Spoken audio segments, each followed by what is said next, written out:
Buenas tardes, vamos a abrir la Biblia en Job capítulo 25 para reanudar nuestros estudios que tenemos todos los días jueves a las 7 de la noche. Y estamos en el libro de Job capítulo 25. Hace 8 días vimos el capítulo 24, en donde Job presenta, ¿verdad?, la causa a él como una persona santo, inocente, y se presenta delante de Dios. Y no solamente expone sus causas que está sufriendo como injustamente, sino expone las causas de todos aquellos que han estado sufriendo a través de todos los tiempos, ¿verdad? Y eso vemos en el capítulo 24. Y de hecho el capítulo 24 es una de las partes finales de los discursos de Job. En el capítulo 25 encontramos una respuesta por parte de uno de los amigos de Job llamado Bildad. Y bueno, en la respuesta que da este hombre va a mostrar la grandeza de Dios en contraste con la pequeñez del hombre. Va a hacer un contraste en el capítulo 25, en la respuesta del amigo de Job, contrastando el hombre como un pecador y Dios como un Dios soberano, ¿verdad? Como un Dios majestuoso. Entonces, antes de que lea el capítulo, vamos a decir de más o menos de lo que habla del capítulo 25 hasta el capítulo 42, que termina el libro. Esto es como una introducción para empezar ya con el capítulo 25. Bueno, el capítulo 25 que vamos a considerar hoy es el fin de los discursos de los amigos de Job, de los tres amigos. Bueno, lo termina Bildad con un discurso muy cortito, solamente 5 versículos, 5 porque el primero es una introducción, pero es el final de los discursos de los tres amigos de Job, que empezó desde ya unos capítulos anteriores. Entonces esto es el final, ¿verdad?, de lo que están hablando los amigos. Recordemos que los amigos de Job están de una forma juzgando la vida de Job. Están criticando, haciendo una crítica de la vida de Job, y están diciendo: porque tú perdiste tus propiedades, tus riquezas, porque perdiste a tus hijos, entonces Dios está castigando, ¿verdad? Y los hombres, estos hombres, Elifaz, Zofar y Bildad, se encargan, ¿verdad?, de sí encaminar a Job en que él se arrepienta, etcétera, pero transgreden, ¿verdad?, el límite que debe de haber entre preocuparse por una persona, y caen en la crítica muy fuerte hacia Job. Y Job definitivamente no está de acuerdo, y él responde, ¿verdad? Ya respondió en los capítulos anteriores y ahora lo va a hacer también de una forma pues más larga, ¿verdad? Así que el capítulo 25, ya dijimos, es el fin de los discursos de los tres amigos de Job. Posteriormente, los capítulos 26 hasta el 31, Job también da su discurso final. Estamos ya terminando el libro. Entonces Job toma mucho tiempo para dar un discurso final, para terminar lo que él piensa acerca de Dios, principalmente de las aparentes injusticias que él está pasando, porque finalmente Dios le convence, ¿verdad?, de que no son injusticias. Bueno, eso lo vamos a ver en los capítulos 26 al 31, si Dios permite. Y de los capítulos 32 al 37 interviene otra persona, ¿verdad?, un cuarto amigo de Job, que se llama Eliú. Y esta persona, Eliú, también da una disertación hacia Job, ¿verdad? Emite un discurso, y el discurso de Eliú son los capítulos 32 al 37, como ya lo dijimos. Y el final del libro lo vamos a encontrar de los capítulos 38 al 42. Estos 4 capítulos finales vamos a encontrar cómo es que Jehová, el Señor, convence a Job de su ignorancia. Primeramente lo convence de su ignorancia, le dice cuáles son las razones por las cuales él perdió todo lo que él perdió, pero finalmente el Señor lo bendice, ¿verdad?, con más riqueza, con más abundancia que lo que tenía el primero. Así que esta es de una forma muy resumida lo que hablan los capítulos 25 hasta el 42. Bueno, ya estamos al final del libro, casi al final. Digo al final porque son los discursos finales, pues.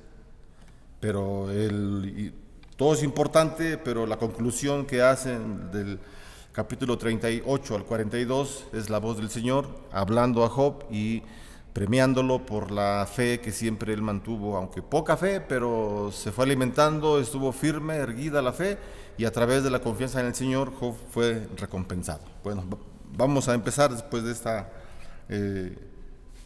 explicación de los capítulos precedentes. Vamos a comenzar con los 2 primeros versículos que dice: respondió Bildad, es decir, este hombre Bildad le responde a Job de lo que él dijo anteriormente, ¿verdad? Para que lo tengamos en mente, Job dijo de una forma muy resumida que los justos y los santos sufren también en este mundo, y que es en cierta forma algo injusto, ¿verdad?, por parte del Señor el que pase esto. Entonces se encuentra en una situación fuerte Job, y entonces el amigo Bildad le responde y le dice lo siguiente: el señorío y el temor están con él. Él hace paz en sus alturas, es decir, se está refiriendo al Señor, ¿verdad?, a Jehová. El señorío y el temor están con él. Él hace paz en sus alturas. Y entonces lo que vemos en este capítulo 25, ya lo dijimos, es la grandeza de Dios en contraste con la pequeñez del hombre. Bildad comienza argumentando y diciendo, afirmando, ¿verdad?, que el señorío de Dios es grande, es tal que solamente Él es único en tenerlo. La gloria del Señor es solamente para Él no la comparte absolutamente con nadie, y este hombre Bildad conoce esas verdades y se las quiere transmitir a Job, ¿verdad? De una forma él quiere animarlo a continuar adelante. Y bueno, este contraste entre la santidad y la majestuosidad de Dios con el hombre que es un pecador y la bajeza del ser humano se nota mucho, ¿verdad? O sea, lo que vemos en este versículo es que es esa separación, ese contraste que existe entre la santidad del Señor y entre la bajeza del hombre. La Biblia, ¿verdad?, nos enseña en muchos de los libros esta doctrina, que el hombre está completamente contaminado por el pecado, en el sentido de que el hombre no puede hacer nada para salvarse a sí mismo. El hombre no puede justificarse a sí mismo, ¿verdad? Porque la justificación tiene un tema importante también en los 6 versículos que estamos leyendo. Más adelante, Bildad va a hacer la pregunta: ¿cómo se justifica el hombre? ¿De qué forma se justifica el hombre, verdad? Y bueno, la doctrina bíblica, la Biblia enseña que el hombre por sí mismo no puede justificarse. ¿Qué es la justificación? Declarar a un culpable e inocente. Esa es la justificación. Entonces el hombre, ¿verdad?, por naturaleza es un ser que ha pecado y que ha heredado este pecado a través de todas las generaciones, y por consecuencia entonces toda la humanidad, desde Adán, desde los primeros padres hasta que venga Jesús por segunda vez, todos estamos condenados para una muerte espiritual, para una muerte. Esa es la condenación, Romanos capítulo 3. Pero el Señor en su amor, en su gracia, ha permitido que esto sea limpiado por Jesucristo, ¿verdad? Pablo nos dice en Romanos que Jesús es la propiciación de nuestros pecados, ¿verdad? Romanos capítulo 3.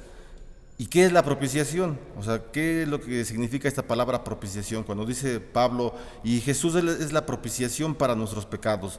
Ustedes recuerdan, ¿verdad?, en el Antiguo Testamento que existía el arca del pacto, en donde se encontraban, adentro del pacto se encontraban la ley de Dios, unas copias de los 10 mandamientos, la vara de Aarón y una porción del maná. Ahí se encontraban, ¿verdad? Esa era la presencia de Dios, el arca, pero encima del arca estaba la mesa de la propiciación, era así llamada, la mesa de la propiciación, y encima de la mesa de la propiciación se ponía la sangre de los animalitos que eran sacrificados para el perdón del pueblo de Israel. Esto ocurrió en el Antiguo Testamento. Era una sombra, ¿verdad?, para lo que iba a venir. Entonces Pablo dice: Jesús es nuestra propiciación, es decir, en Jesús se pone, así como se ponía en la mesita la sangre de los animales sacrificados, en Jesús ahora se ha puesto los pecados nuestros y Él perdona los pecados que tenemos. Eso es lo que significa cuando Pablo dice, y Jesús es nuestra propiciación. Sí, claro que sí, Él es nuestra salvación. Entonces lo que está diciendo este hombre Bildad es cierto, ¿verdad? ¿Cómo se justificará el hombre? Y lo que está haciendo, lo que está intentando hacer esta persona, ¿verdad?, es encarar a Job y hacerle ver que realmente él entienda que es un pecador, aunque Job ya lo entiende. O sea, Job sabe que es un pecador. A Job no le tienen que estar dando toda esta cátedra, porque él conoce, él es un hombre humilde, y bueno, pienso que entra en la descripción que yo he leído, no en la Biblia, pero en otra parte, que estoy de acuerdo. Se dice que la humildad es el reconocimiento de qué y quiénes somos. La humildad es el reconocimiento de qué y quiénes somos, y seguido de un esfuerzo sincero y perseverante de lo que podríamos llegar a ser de acuerdo a la voluntad de Dios, o encaminados a la voluntad de Dios. Entonces, Job, él es humilde porque él sabe quién es. Él sabe que ha creído en el Señor, y él sabe que es un pecador definitivamente, y que por sí mismo no puede justificarse. Pero él los está escuchando, ¿verdad? Él guarda silencio, ya guardó silencio en los discursos anteriores, escuchó a sus amigos, pero les respondió, y ahora también él está escuchando esas palabras de Bildad y va a hacer una respuesta, como ya dijimos, del capítulo 26 hasta el 31. Es el final de su discurso, donde él va a seguir hablando, y sí, él reconoce que es un pecador. Pero entonces es buena intención la que tiene este hombre, ¿verdad? Empieza diciéndole bien a Job. El señorío y el temor están con él, con Dios mismo. Él hace paz en las alturas, dice el versículo 2 al final. Y bueno, entonces es muy interesante cómo es que la palabra la palabra hebrea para paz es la palabra shalom, una palabra muy conocida, ¿verdad? Inclusive hay muchos hermanos en las iglesias cristianas, en las diferentes iglesias, que se dan el saludo con la palabra shalom. Bueno, pues está bien, ¿verdad? Esta vez una costumbre hebrea, una costumbre judía, no es mexicana ni de ninguna otra nación, pero bueno, está bien. Y es muy interesante que la palabra shalom, de acuerdo a la costumbre judía, de acuerdo a las costumbres, al pensamiento judío, la palabra shalom, que es paz, expresa el orden y la armonía perfectos de todas las cosas. La palabra shalom, o la palabra paz, expresa el orden y la armonía perfectas de todas las cosas. Entonces, en este estado de paz, de shalom, no puede haber rebeliones ni disturbios, porque es un estado de paz, es un estado que da el Señor, es un estado, una paz que no da el hombre, que el hombre no consigue por sí mismo, sino que la da el Señor. Y Job definitivamente tenía que estar de acuerdo con estas observaciones, porque son buenas observaciones las que se hacen en el segundo versículo. El señorío y el temor están con Dios mismo, y el Señor hace la paz en las alturas. Versículo número 3 dice: ¿tienen su ejército número?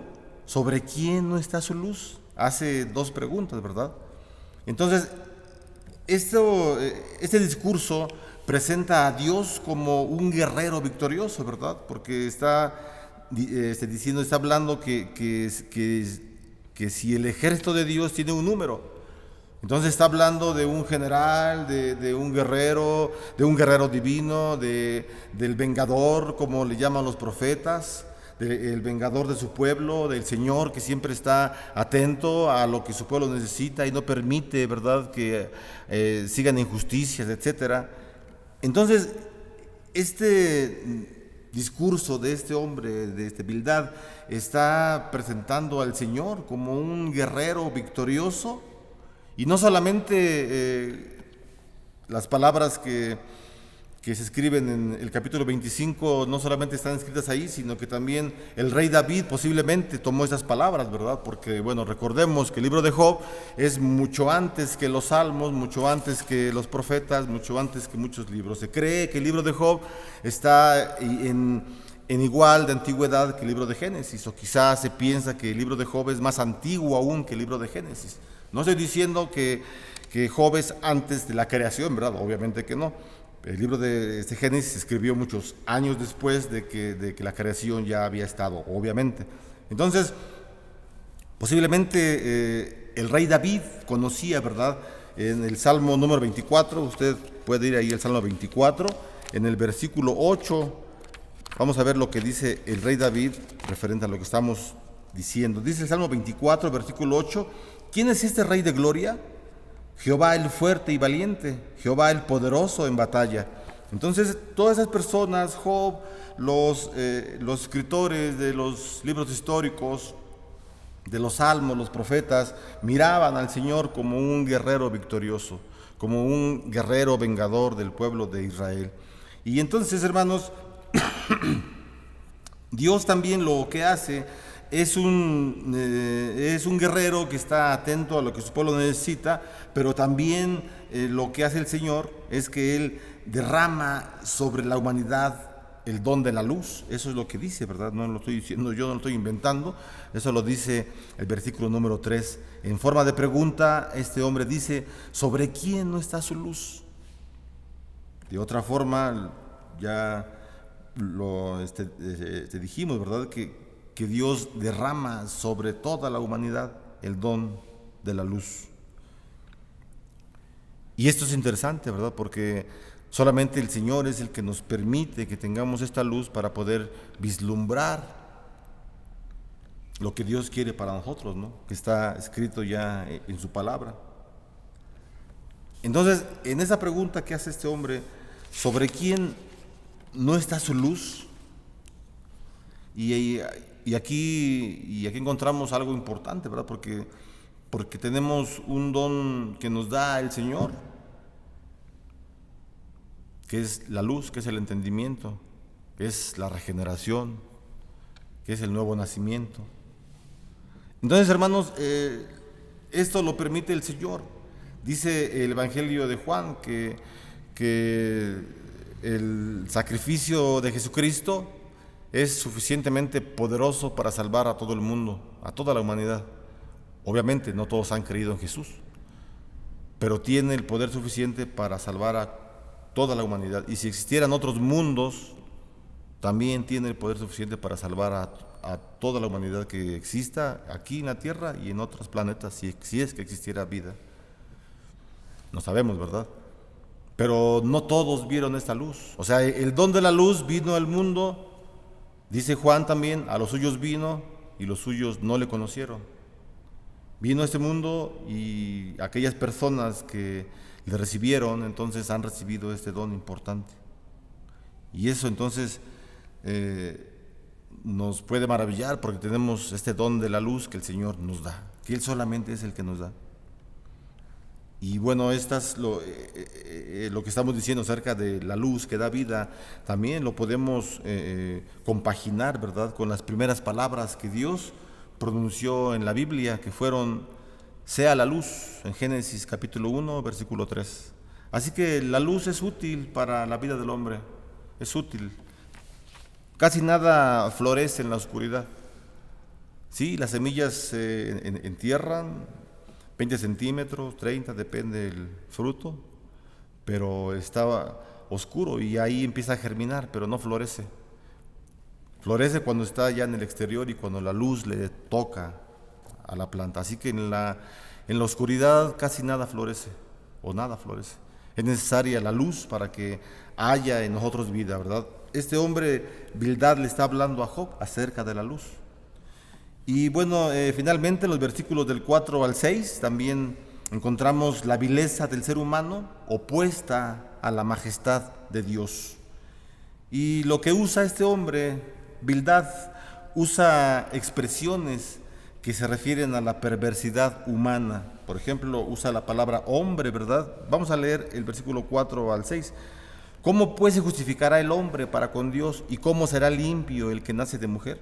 He aquí que ni aun la misma luna será resplandeciente, ni las estrellas son limpias delante de sus ojos, cuanto menos el hombre, que es un gusano, y el Hijo del Hombre también gusano.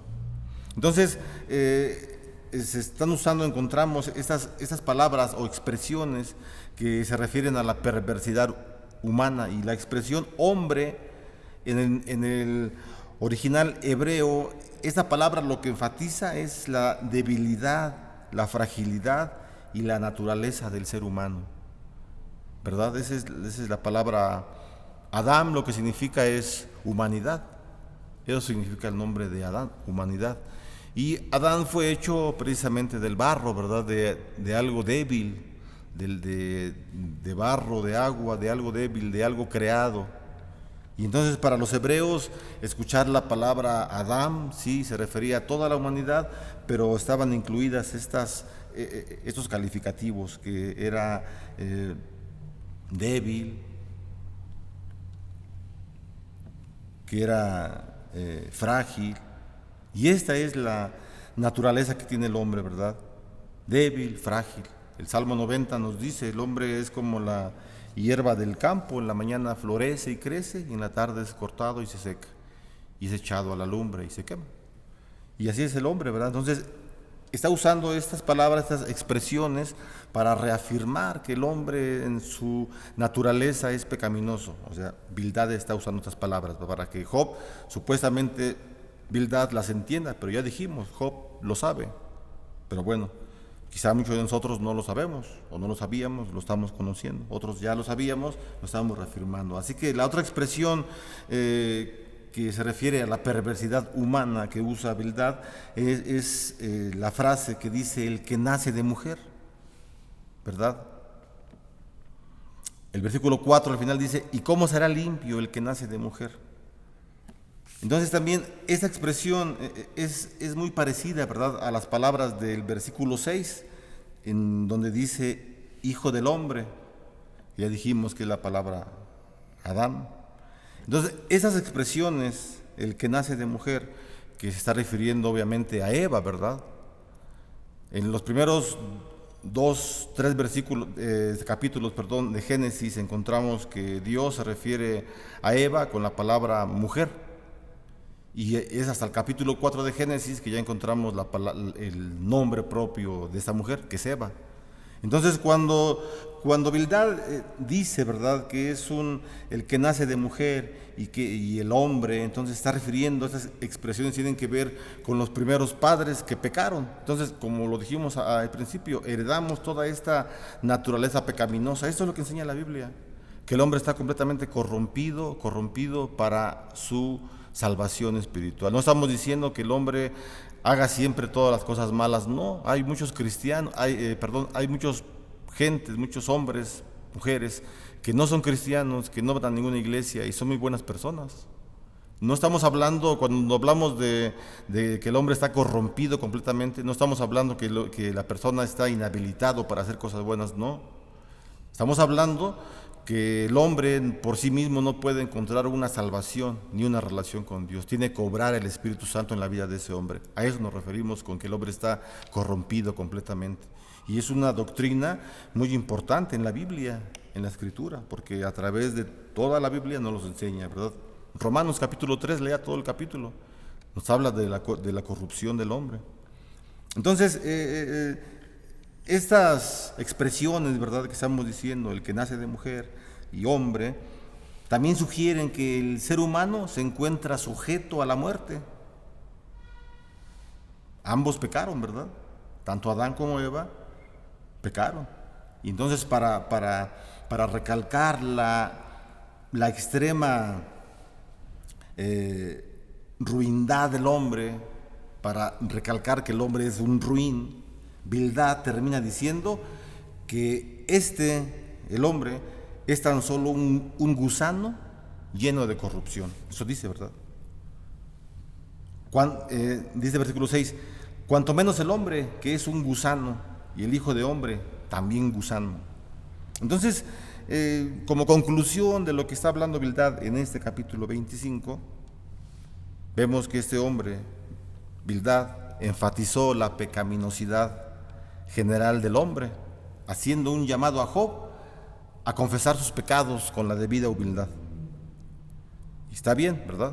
Pero veamos otro aspecto de este capítulo.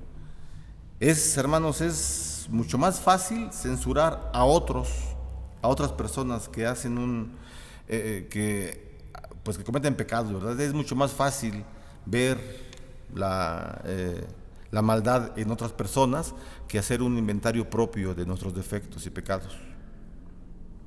Entonces, de una forma es lo que está haciendo Bildad, ¿verdad? O sea, está él señalando, poniendo mucho el ojo en el renglón, remarcando los pecados de Job, y quizá él se está sintiendo un tanto superior a él, porque él no ha perdido familia, porque él tiene trabajo, porque él tiene dinero, porque no le ha ido mal como a Job. Y entonces ese es un error. A veces caemos en ese tipo de situaciones, hermanos, en donde pues criticamos, ¿verdad?, a personas sin antes hacer una crítica personal. Tenemos que recordar que estos hombres, los amigos de Job, todas las ideas que ellos están diciendo no son ciertas, ya lo estudiamos. Ellos están exagerando y están dándole a Job consejos que no lo son. El Señor Jesús en el libro de Mateo, usted puede buscar, por favor, si gusta, Mateo capítulo 7, les dice unas palabras importantes a sus discípulos. Mateo capítulo 7, versículo 3 al 5, dice al principio del capítulo 7 de Mateo el juzgar a los demás. Y el versículo 3 dice así: ¿y por qué miras la paja que está en el ojo de tu hermano y no echas de ver la viga que está en tu propio ojo? ¿O cómo dirás a tu hermano: déjame sacar la paja de tu ojo y he aquí la viga en el ojo tuyo? Hipócrita, saca primero la viga de tu propio ojo y entonces verás bien para sacar la paja del ojo de tu hermano. No deis lo santo a los perros, ni echéis vuestras perlas delante de los cerdos, no sea que las pisoteen y se vuelvan y os despedacen. Palabras fuertes del Señor Jesús, sí, muy fuertes, demasiado fuertes, pero que nos hacen pensar y centrar, ¿verdad?, nuestras ideas de cuando vemos algún defecto en algún hermano o hermana de nuestra iglesia en cualquier lugar. Así que estos discursos de Job nos sirven a nosotros, hermanos, nos sirven para que podamos ver lo que Dios habla en su palabra y lo que quiere para nosotros a través de su Espíritu Santo. Vamos a orar y a terminar ese tiempo de estudio. Señor, te damos las gracias nuevamente, gracias porque tú permites, Señor, que veamos nuestra condición como seres humanos. Gracias porque nuestra naturaleza, Señor, es pecaminosa, y te damos las gracias porque solamente confiamos en que tú eres el único que puede ayudarnos a transformar nuestras vidas. Oramos en el nombre de Jesús para que siempre, Señor, nuestra relación contigo sea de lo mejor.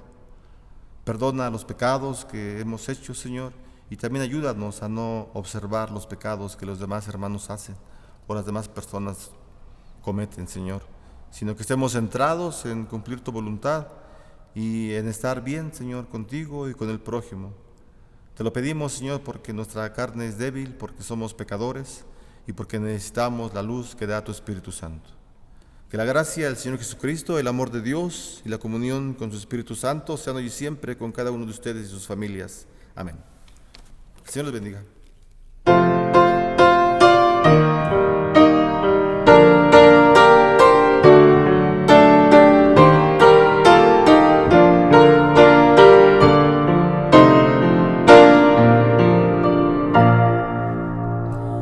Nuestra forma